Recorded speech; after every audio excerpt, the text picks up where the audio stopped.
All right, hello YouTube. We are back, and MiHoYo or Hoyoverse just leaked 3.0 characters. Did a little bit of drip marketing here. We have Dori. Now they did tweet 3 characters for 3.0. Dori is the first one. We have an Electro character. Not sure what her weapon is just yet, but she will be arriving in 3.0 along with Sumeru. She's the Sumeru Merchant, Treasure of Dream Garden. As you can see, she's probably a shorter character here, so a little bit taller than Xiao, unfortunately. So yeah, that's round of applause. Moving on. Someone I'm more excited for here is Collei. Is it Collei? Someone help me out pronounce that very quickly. By the way, we're live on Twitch at this very moment. If you guys want to jump over and talk everything 3.0 or 2.8, we're live. Come join us. Is it Collei or Collei? By the way, Collei, is it Collei? Collei we have. Now, if you guys don't know, she was from the manga Webtoons. I think the Webtoons is the official name for it, right? She was on the Webtoons, and she was one of the characters that Amber was helping out. She was a kid.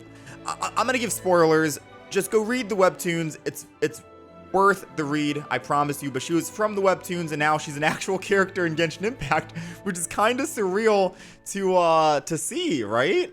She's all grown up now. She's all grown up, and she's a Dendro Archer that's coming in 3.0. I feel like I need to roll for her just because I read the Webtoons, you know? I kind of know a little bit of backstory with her, so that's kind of neat. That's kind of cool. I'm actually very excited. Sick. And then we have Tai Nari. I'm saying that correctly, right? Tai Nari. It's like Tighnari, but without the H in between the T and the I. Tai Nari. Another Dendro, which looks like a catalyst user going off of this weapon here. So Tai Nari, another Dendro catalyst question mark coming out in Sumeru. Very interesting. I guess very cool. Sure. Personally, the only character that I'm looking forward to right now out of this lineup is Collei, mainly because of the backstory that I just said. Let me know down below which character you guys are looking forward to the most: Dori, Tighnari, or Collei. I'm really hoping Collei is just not copium, though. I have a big fear when it comes to bow users, okay? They got me with Amber. They kind of got me with Fischl, Ganyu. It's not about, like, how strong she is. It's about how fun the character is. Like, we have Heizo coming out in 2.8 very, very soon, right? Tomorrow, actually, as the time of I'm recording this. And he's probably the most fun-looking catalyst user in the game because of his melee combat, right? Or melee-esque combat. So I'm really hoping Collei is also pretty fun to play. Yoimiya, I will say, is the most fun bow user in the game. For me. So yeah, big hopes for Collei.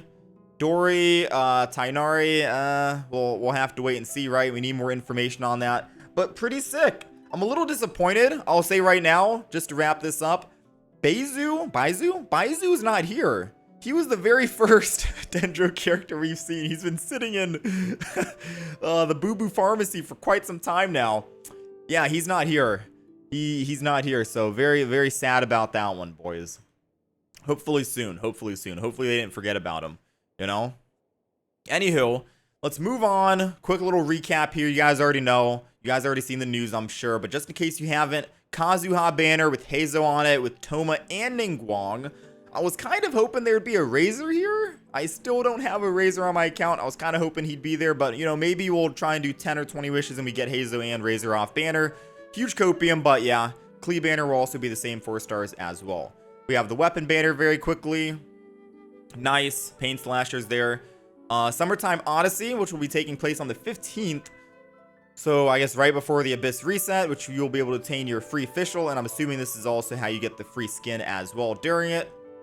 We have Diluc's outfit, speaking of skins, which will be available after the 2.8 update at 1,980 Genesis crystals. Now, I don't know the pricing on Genesis on skins. I've never purchased Jean or Kaching, right? Repping that free-to-play status, but is that normal? Is that the same amount?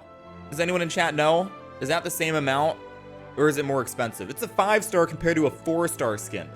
So I'm assuming that it should be more, right? A little bit higher. It's usually 1,600. Okay, so it's usually 1,600. This is a little bit more, 1,980. And then it'll be going to 2480 in the future. Okay, pretty cool, pretty cool. And then it will be added permanently, so I don't have to buy the skin now. I can just wait and see. And then last but not least, the boring parts here, the patch notes. Now, we're not going to go over everything here. Everything is basically the same old patch notes you've seen, right? But there are some interesting things. Now, just to answer anyone's question, it is a limited time area, the Golden Apple Archipelago. A lot of people were thinking that it was going to be permanently added. It seems like this will just be a summer event as usual. And every summer, it'll keep coming back with new events and new stuff, which I think is probably for the better, right? A lot of people don't really explore the Golden Apple Archipelago after the first week or two anyways, and it just becomes a dead island. I mean, look at Dragonspine, right? No one wants to go back there. Anyways, we got a new equipment, Cursed Blade 4-star, which I'm looking forward to. This one looks pretty sick. We have the new events, of course, that we just went over, yada yada, new outfits, main story quest, other additions, which I thought was going in the right direction. Now, if you look at this, it says adds the Adventurer Handbook guide page to the Adventurer Handbook. It'll show recommended priority quests to be completed. I think a lot of people end up getting confused, especially with so many quests coming out and new quests that have prerequisites on what to complete, right? This will tell you a priority on what you should be completing first of all, which I'd say it's pretty neat, right? Just going off of this, I say it's pretty neat. Sure, why not? I complete all my quests, so it's useless for me anyways, but I mean, if you are questophobic and you don't like completing all your quests, Atsu, then yeah, this might be good for you. We also have Embattle page to the Adventurer's Handbook. Ascend characters of various elements except the Traveler and complete the elemental trials in the Temple of the Lion to receive the corresponding rewards. Just another page. Now, I do hope with these two new pages being added, they add something in the handbook, which is a to-do list, an in-game to-do list that you can write down things that you want to complete so you don't forget, and you don't have to go through countless notepads on your PC to do that. But, you know, in the right step. I thought this was kind of funny as well. Adds tutorials related to the use of fragile resin for beginners. Hopefully they added something saying don't use fragile resin on artifact domains before AR45, because my biggest regret was using about 40 of them at AR40 trying to get gold artifacts and I got nothing. So that was a waste of resin. Hopefully they do that, because yeah, big mistakes, right? Beta tester over here, by the way. New prompts for the loading screens. We have Spiral Abyss, floor line, of course, or floor 11 is changing. All party members will be dealing 75% pyro damage, or receiving a 75% pyro damage bonus. Updated floors 11 and 12 for the monster lineup. Different phases as well, which is pretty nice. There are a couple more interesting things down here. So now we have reduces the attack of the Nobushi, the Kairagi, but this is only for world level 3 or 6. Keep that in mind. I think once you're AR60, you get to world level 8, right? If I'm not mistaken. So this is completely useless if you're at endgame here, but I guess they won't be one-shotting you once you're AR or world level 3 and 6. 326, apologies. With a world level of 326. But I think AR60 is world level 8, so it doesn't really matter for us. Or for the endgame players. It says optimize the performance of Rift Hounds after being hit, because I think once you hit them, they start flying around and jumping around and getting all active. I believe that's how it is. Adjust the performance of Spectres after being hit and launched. This is the big one here after. Not just reducing Spectre's HP and resistance to interruption, but it says adjusts part of the Spectre's behavior logic. It can now be affected by the pull effect when it is not in the expanded state. So now, Fancy Sucrose Kazuha, we can suck them up, man. We can suck them up. It'll be easier to kill them. I had to farm Spectres yesterday for Hazo, and that was oh my god, that was painful. You have no idea how painful that was. Good lord, never again, please. I am so glad they did this. I'm gonna go farm Spectres. I'm probably not gonna farm Spectres today until the 3.0 update. All right, I'm waiting. I'm not going through that suffering and pain anymore. Okay, thank God.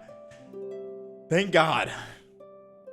Anyways, I think that was everything else. There was another thing here. Optimize the attribute filtering of artifacts, giving priority to displaying artifacts whose primary attribute is the filtered attribute. So I guess that's a neat little quality of life change, and the rest is whatever, right? If I missed something, please do let me know in the comments. I'll probably go back and take a look. But I try to point out some of the most important stuff that I found that I thought was interesting to bring to light. Patch notes, of course. I'll leave down in the description if you guys do want to take a look at that yourself and take a read.